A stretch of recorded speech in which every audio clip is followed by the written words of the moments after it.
Hi plant people, good day and welcome back to our YouTube channel, Marjan's Garden. So, today guys, ay bibigyan ko kayo ng update doon sa mga purple delight natin na pinagkukuhanan natin ng cuttings. Ayan, so, meron na sila guys mga tubo na mga babies. Ayan o. Ayan, ano na din, naging visible na din yung kanilang mga tubong babies. Ayun din guys, so. Ayan. So, yan yung mga pinagkata natin nakaraan. So, mabilis lang talaga siya guys i-propagate. And yung ating variegated purple delight guys, na kinat din dito ay mayroon na rin siyang baby. Ayan. Babies pala kasi marami din yung lumabas oh. Ayun, parang tatlo yung nakikita ko. Yan, 1, 2, 3. Ito, dalawa. Ayan. Yung dalawa doon, di ko alam kung meron. Di ko siya masilip guys. Hayaan na natin guys. Magkakaroon din yan. Ayan, ano yun? Bakit natanggal yung leaves niya? Ay! Nasagi ko pa guys. Natanggal. Natanggal ko yung leaves. Nasagi ko. May natanggal na isa tapos nasagi ko siya. Ayan, tatlo na tuloy sila. Siguro may pumunta na naman na pusa dito guys. Ayan o, kasi hindi naman ito matatanggal kung hindi nasagi. Ay, yung var pa naman yan guys o. Ito, akala ko mawawala yung var pero meron pa rin o. Ayan, ilalagay ko na lang to guys sa sa ilalim nito para hindi siya ma-sunburn. Kasi mahirap na. Sayang naman pag na-sunburn to guys. Magbibibi to. Kahit na ito medyo maliit pa. Ayan o. Dito ko siya ilagay. Ayan, sayang kapag na-sunburn. Ito var din to guys o. Dito ko ata yan nasagi nakaraan. Ayan. So ayan sila guys. O diba may mga babies na.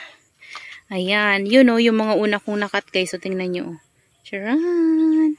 O diba malalaki na. Kaya talaga magandang mag-cut kapag December. Ayan. So, kapag mga bare months na magandang mag-cut kasi sila guys, mabilis sila mag-babies. And growing season kasi nila kapag ganitong mga bare months na. Ayan. Ito yung ating var na purple delight. Natatakpan niya na ito oh. Ayun oh. Hindi ko na alam kung paano ko siya patatayuin. Natatakpan niya kasi guys oh. Ganda ng var nito guys na binigay sa akin oh. Kaso lang yung bago niya na baby wala, hindi siya var.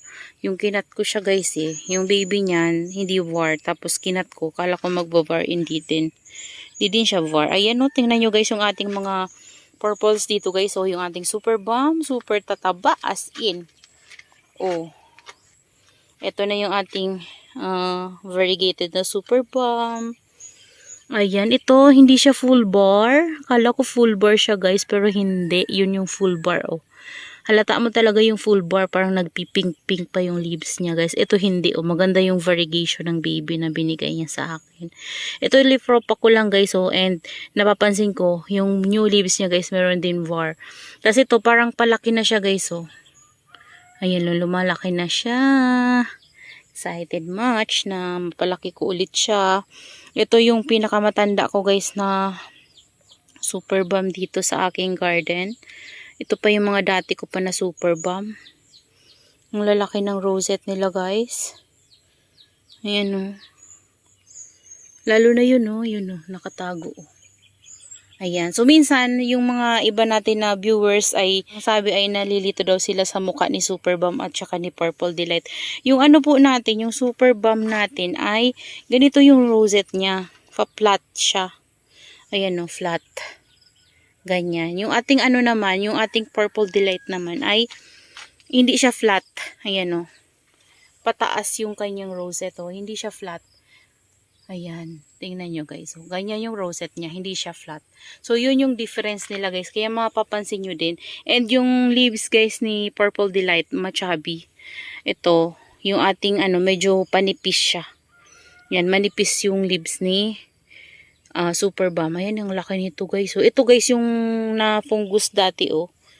Ayan oh. Nung diniligan ko siya ng tango, nag-dry yung yung naapektuhan ng fungus. Pero, babalik din yan guys yung ganda niya. Ayan oh, nakaka-recover na nga ito. Pero ito guys oh, yung walang tama ng fungus oh. Ganda ng rosette niya, laki. Ayan. So, ayan sila guys. Tapos, yung ating mga purples naman na Murasaki and then Snow Peach guys. Yung mga kinatan ko sa kanila, yan, malalaki na. Ito yung una kong kinat. This one, yan, malalaki na. Tapos may mga lipro pa tayo dyan kasi yung mga tinanggal ko na leaves. Dyan ko lang din guys sinulog. Yan, para if ever na mabuhay yung ating mga lipro pa dyan, dyan na lang sila guys. Lalago sila dyan. Ayan, ito nga guys, so natutuwa ako. Tingnan nyo, napabayaan ko na sila. Pero, ayan, siniksik ko lang to dito. Ang ganda niya. Ito, meron pa yung isa. Tapos, ito na guys, yung peach no ko guys, parang Murasaki na. Ayan o, diba compact siya guys, kasi, naiinitan sila dito. Ayan o. Hindi magkakahiwala yung rosette niya. Ayan, nung dumating siya sa atin guys, tingnan nyo yung pagitan ng leaves. Ayan, so ngayon, magkakadikit na siya o. Yan, sa atin na yan guys tumubo. Ito yung mga to guys, mga flower stalk nila. Pinutol ko, yan, nagkaroon na siya ng mga babies. Oh, ayan. Ito yung last na kinat ko guys. So, ito, tsaka ito. Yan, yan silang dalawa. Yun pa nga, bala kong ikat itong mga to. Kaso lang, iniisip ko guys, baka, baka hindi ko maalagaan kasi wala na din akong pot guys eh. So, ito, meron ako mga pots dito, yung pots ng aking mga, diba? And, ko yan guys, ayusin ko yan, lalagyan ko sila ng garden soil kasi, nagaganda na ako sa garden soil guys na gamit ko. Ayan, kasi nagugustuhan ng ating mga succulents yung garden soil. Ayan, kaya ginawa ko, lahat sila guys ay niriripat ko na may garden soil na para kapit na kapit. Kasi kapit na kapit talaga yung ugat nila guys. Super healthy kapag may garden soil. Ayan. Ito yung last din na nakat natin guys. Oh. Kasamahan nung dun. Ayun. Oh. Ito na siya. Malalaki na yung babies niya as in. Ito. Hindi ko naman to kinat guys. Pero ito yung cuttings galing sa kanila. Yan yung cuttings guys. So tinabi ko lang din dyan. Ayan. Tapos ito naman. Yung dito guys, may kumain. May baby na to, may kumain. Ito yung pinaka-top nito. Super taba nito guys. May kumain. Nawala guys yung baby niya. Meron na yan isa dito banda. Wala pa tuloy tumutubo ulit. Ayan. Tapos ito naman, yung flower stalk lang yung kinat ko dito guys. Ayan o. May baby na siya. Ito din meron na din. Ayan. Ito din, flower stalk din yan guys. Meron na din baby. Ito wala pa. Parang nagdadry yung dulo. Hayaan na natin guys. Ayan sila. O diba guys? Ito, bago ko lang to kinat. Kailan ko lang to nakat? Siguro mga 3 days ago. Mga 3 days ago siguro yun guys. Ayan. So, meron na ba? Hala, ang bilis. Ayan o. Ayan guys o. Meron na siya. Isa lang. Ayan. Ito yung kinat ko sa kanya. Kailan ko lang talaga siya guys kinato. Ayan o. Yan, 3 days lang. Alam ko 3 days lang to nung kinat ko. Aywan ko ba? Hindi ko na maalala. Parang ganun. Ayan, ito yung napaka-chubby natin na Murasaki guys. Bakit basa? Amulan kasi dito guys. Di ko alam pero bakit basa siya. Hindi naman dito nababasa. Ayan, ito. Super lago na nila guys, oh. Ayan, oh. Compact na compact sila. Lalo na to guys, oh. Tingnan nyo, oh. Tingnan nyo naman to. Grabe na to. Oh, siksika na sila as in. Tingnan nyo guys. Oh. Oh. Diba? Grabe, punong-puno na guys. Ang laki ng pot na to, ha. Ganito to kalaki yung pot niya. Ayan o, yung pot ng ating mga Purple Delight. Same ng pot dito sa ating Labamba and Bianca. Bianca, Labamba, and Missing You.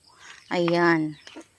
So, yan sila. Hindi ko na nga sila guys makilala kung sino dyan si Missing You, si Labamba. Ito din o, nagdadry na o. Ayan o.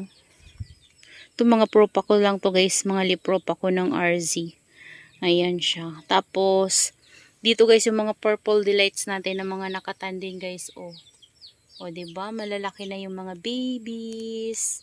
Kaya guys, ngayong bare months, habang bare months pa, growing season nila guys, mag-cut na kayo guys. Huwag kayo matakot mag-cut. Ayan o. Para dumami. Tapos guys, ito one root lang to. So, kapag lumaki yung mga yan, lalo siyang lalago kasi kapag kinat natin, minsan nagbibigay siya ng 2-3 babies. Minsan isa, pero at least 'di ba? So, yun, nagbabaka sakali lang naman tayo guys. So, pag binigyan tayo ng 3 babies sa isang kinat natin, so mas maganda 'di ba? Ayan oh. So, ito hindi ko to kinat kasi nagagandaan ako ng form nito. Talagang paikot talaga siya guys. Pero tumangkad na siya sa akin. Compare nung dumating siya sa akin guys, medyo mababa pa yung rosette nito, yung stem pala. Pero ngayon, tumangkad na and marami siyang mga dry leaves sa ilalim. And ano to guys, ito yung nabalian niya oh. Ito medyo matagal tong sa baba na to. Ayan. Ngayon lang siya lumalaki yung baby.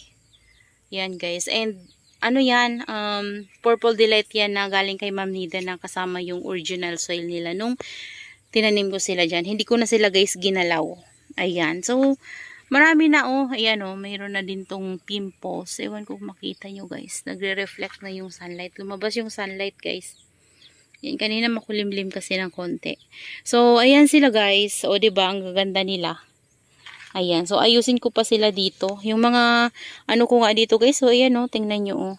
Hala, grabe na to sa taba guys o. Grabe, hindi ko na sila napapansin dito guys. Si to guys, si Laura.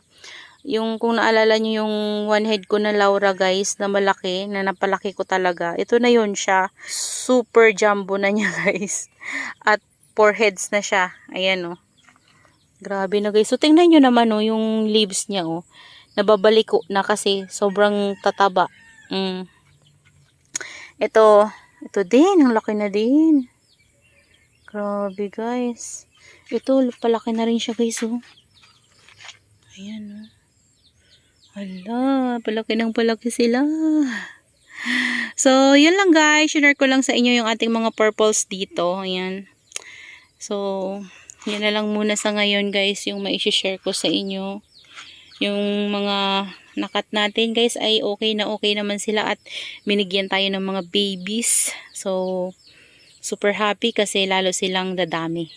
So, that's all for today's video guys and I hope you enjoy watching and see you on my next vlog. Happy gardening everyone. Bye-bye!